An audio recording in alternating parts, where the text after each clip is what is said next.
Hey adventurers, so today is going to be another book reviews video, meaning I review two books in this video, and those two books are going to be A Swiftly Tilting Planet and Many Waters by Madeleine L'Engle.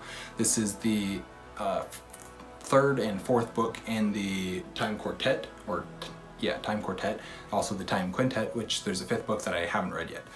But I did want to get through these two reviews because it's a good place to do a double review like this.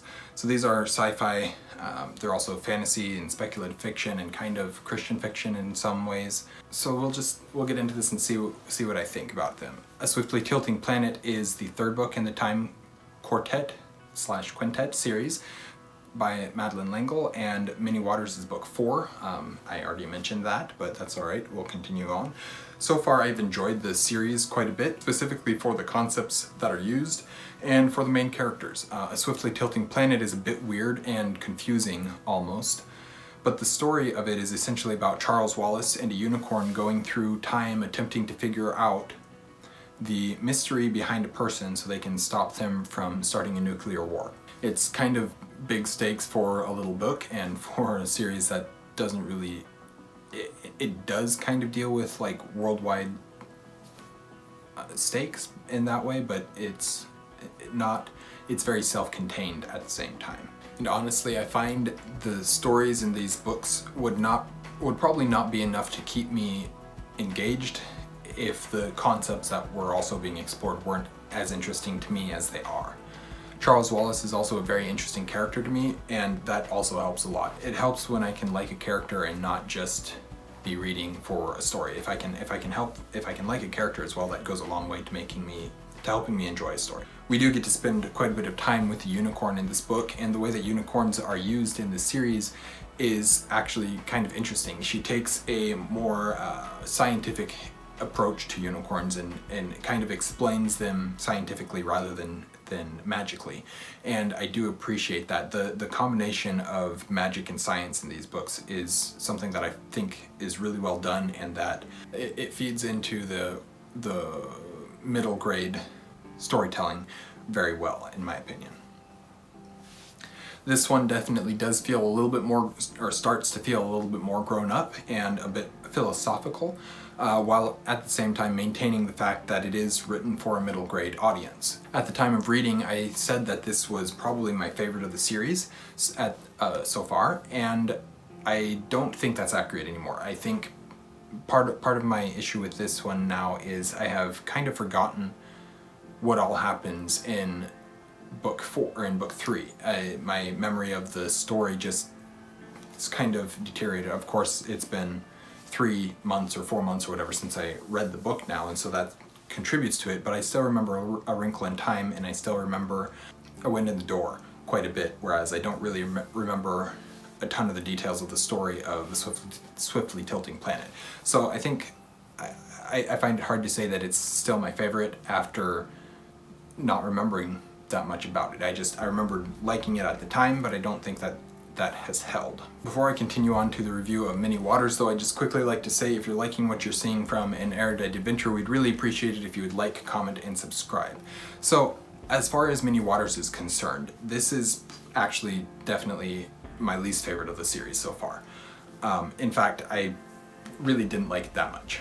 Again, I like the science aspects and the concepts that are being played with and talked about, but I felt like the story in this one is super weak, like almost that there wasn't a story, or wasn't enough story to write a book around. Many Waters follows Sandy and Dennis, who are the twins and the siblings to Charles Wallace and Meg, and they are whisked away back to the time of Noah, but before the flood. The book then proceeds to follow them as they attempt to change history so that the girl they both have a crush on doesn't die. And there's not really much story even there.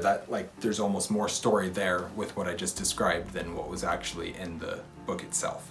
So, I don't know, I don't have a whole lot of things to say about this book because I didn't care for it that much, and I didn't find that it was...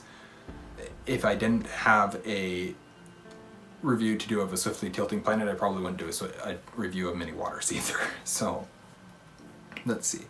Part of why I did not like this book is that though it's supposed to be a biblical story of the flood, or it's supposed to be kind of surrounding the events of the flood,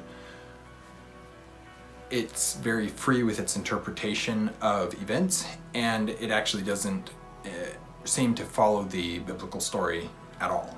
That probably wouldn't have bothered me so much if the story that they were telling was engaging, was fun to read, and was something that I was interested in. But because I really wasn't interested in the story that was being told, the interpretation of the flood events made me enjoy it less.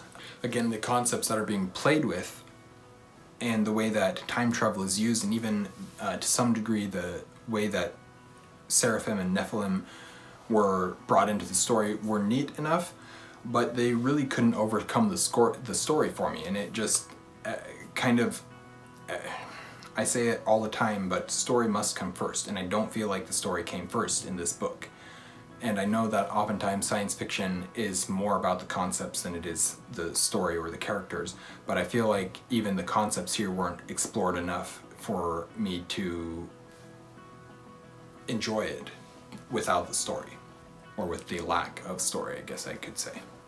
It was good to spend some time with the twins, but it would have been better if we'd have gotten an actual story for them to be the main characters of, and at the same time it would have been nice to have some true character development for them. I don't feel like there was much in the way of character development for either of the two main characters of this book. I will still read the last book in this quintet, and I hope it is once again a decent book, but I don't know how long it'll take for me to get to it. Part of that is because I don't really plan out my reads, and so it's just whenever a book is available for me to read it, I read it or listen to it, as is usually the case, and then just I don't know what's going to happen.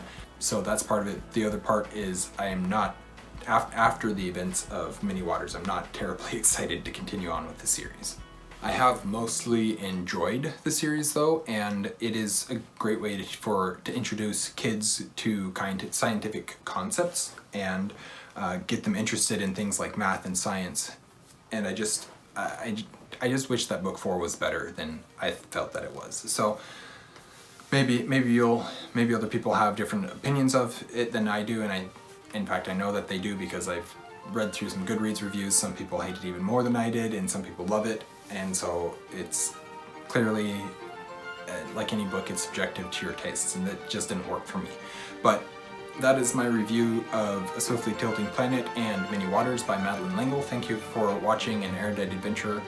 We post videos every Monday and Thursday, and have our social medias linked in the description down below. We'll see you guys again soon. Stay